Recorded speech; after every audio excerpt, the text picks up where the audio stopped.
YouTube isn't some kind of lecture hall. So if you're gonna make an educational video, make it engaging. I'm gonna share with you how to make engaging educational videos.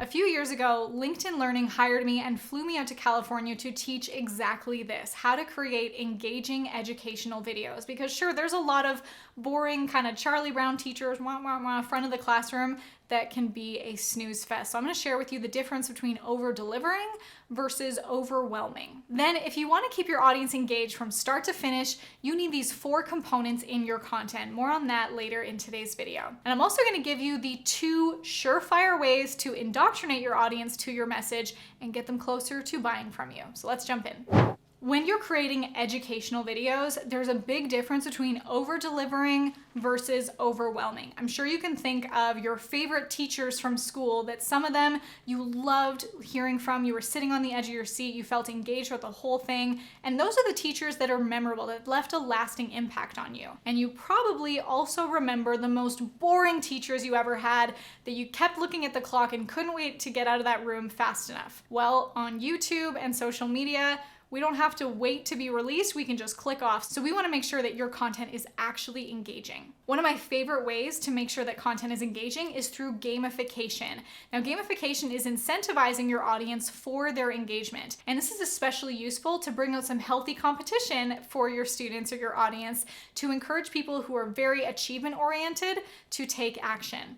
It's a great motivator to encourage your students to achieve their goals. And gamification is everywhere. You've probably seen it or even participated. Boy and Girl Scouts, they earn badges. Starbucks has loyalty rewards. Lots of fitness apps, including Nike, gamify consistency in their fitness. So you can use gamification in an online course or in your videos by including virtual badges or prizes. You can use it in your YouTube videos by asking your audience to answer a question in the comments below for their chance to win a prize or maybe get a shout out in your next video. The outcome of your training should always be to get them to a result. And most of the time, that's for them to be able to take in this knowledge and education. But if you can gamify it, that incentivizes them to actually take it in deeper and take action with it. So if you ever experimented with gamification in your content or maybe in a program you offer, let me know in the comments below. Now, there are 4 components that you need to include in every video to engage your audience from start to finish. And this is a proprietary story selling framework that I created. It's an acronym and it is called the ELSA framework. And yes, you might think of Elsa like the Snow Queen from Frozen. Yes, but for these purposes, do not let it go. ELSA is an acronym that stands for Epiphany, Lesson, Story, and Application. Every single piece of content I create with this outline in mind. Even a webinar, a stage presentation, any video, email, or post always contains an epiphany, lesson, story, and application. I always come up with the epiphany first. So this is the main idea of the piece of content, the big breakthrough or aha moment that I want my audience to have after they step away from this piece of content.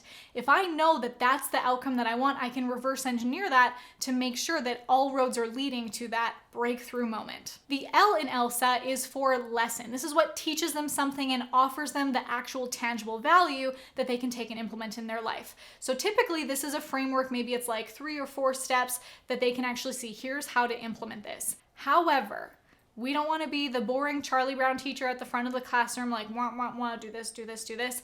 The best teachers, the best educators, and the best marketers spend the majority of the time on the story. And that's what the S in ELSA is all about. The story humanizes you and helps you to relate to your audience and builds that know, like, trust. Again, think about your favorite teachers from school. You probably remember the ones who told the best stories, and those stories helped you to pay attention to the lesson because they taught you why you should care.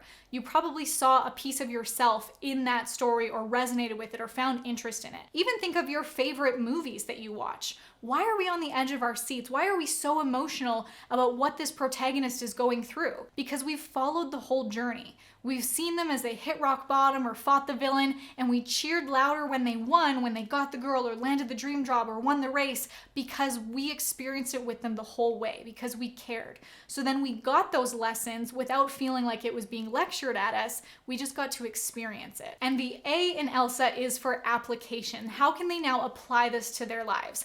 This could be a call to action, or what to do next, or the next actionable step for your audience to take. And before we move on, have you subscribed to this channel yet? If you want to bring your business closer to infinite cash flow with evergreen content and incredible offers, go ahead, hit that red subscribe button to be notified every time I upload. I want to share with you 2 surefire ways to indoctrinate your audience to your message. To be able to educate your audience in a way that's going to be memorable, we want to ask for that engagement. So the first way is to ask open-ended questions, not just yes or no answers. This will get them thinking about the content you just shared and how they can actually implement it into their own lives. And people love to share their opinions, their experiences, their stories, so ask them to. Give them the opportunity, give them a platform to be able to share. And the second way to indoctrinate your audience into your message is with maybe memory techniques like acronyms. For example, I just shared with you the ELSA framework, and it's kind of a fun way to help you remember what you should include in every piece of content you share. So think about that for yourself. How can you make this content easy for your audience to remember? Can you give it a fun name or an acronym, something that they can easily implement?